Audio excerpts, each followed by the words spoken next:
In the councils of government, we must guard against the acquisition of unwarranted influence, whether sought or unsought, by the military-industrial complex. The potential for the disastrous rise of misplaced power exists and will persist.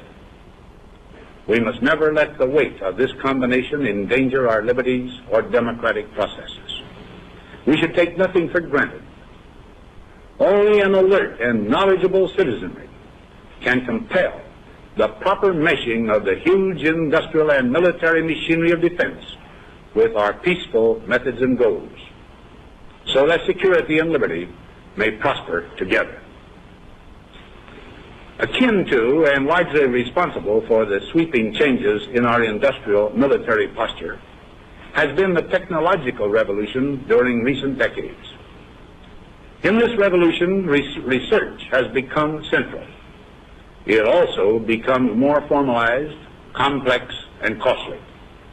A steadily increasing share is conducted for, by, or at the direction of the federal government. Today, the solitary inventor, tinkering in his shop, has been overshadowed by task forces of scientists in laboratories and testing fields. In the same fashion, the Free University, historically the fountainhead of free ideas and scientific discovery, has experienced a revolution in the conduct of research. Partly because of the huge costs involved, a government contract becomes virtually a substitute for intellectual curiosity. For every old blackboard, there are now hundreds of new electronic computers. The prospect of domination of the nation's scholars by federal employment, project allocations, and the power of money is ever present. The very word secrecy is repugnant in a free and open society, and we are, as a people, inherently and historically opposed to secret societies, to secret oaths, and to secret proceedings. We decided long ago that the dangers of excessive and unwarranted concealment of pertinent facts far outweighed the dangers which are cited to justify it. Even today, there is little value in opposing the threat of a closed society by imitating its arbitrary restrictions. Even today, there is little value in ensuring the survival of our nation if our traditions do not survive with it. And there is very grave danger that an announced need for increased security will be seized upon by those anxious to expand its meaning to the very limits of official censorship and concealment. That I do not intend to permit to the extent that it's in my control. And no official of my administration, whether his rank is high or low, civilian or military, should interpret my words here tonight as an excuse to censor the news, to stifle dissent, to cover up our mistakes, or to withhold from the press and the public the facts they deserve to know.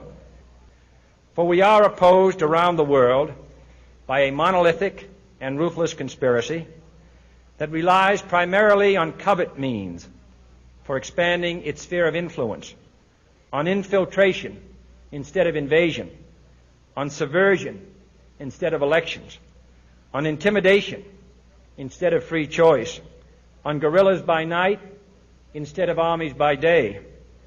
It is a system which has conscripted vast human and material resources into the building of a tightly knit, highly efficient machine that combines military, diplomatic, intelligence, economic, scientific, and political operations.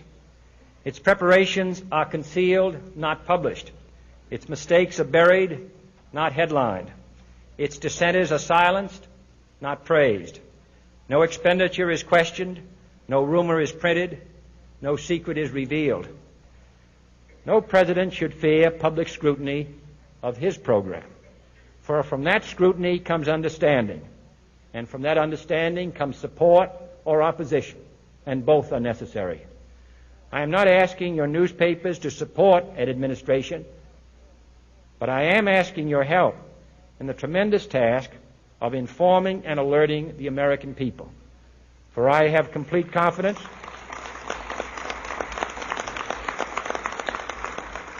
in the response and dedication of our citizens whenever they are fully informed.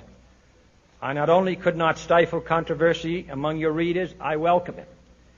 This administration intends to be candid about its errors.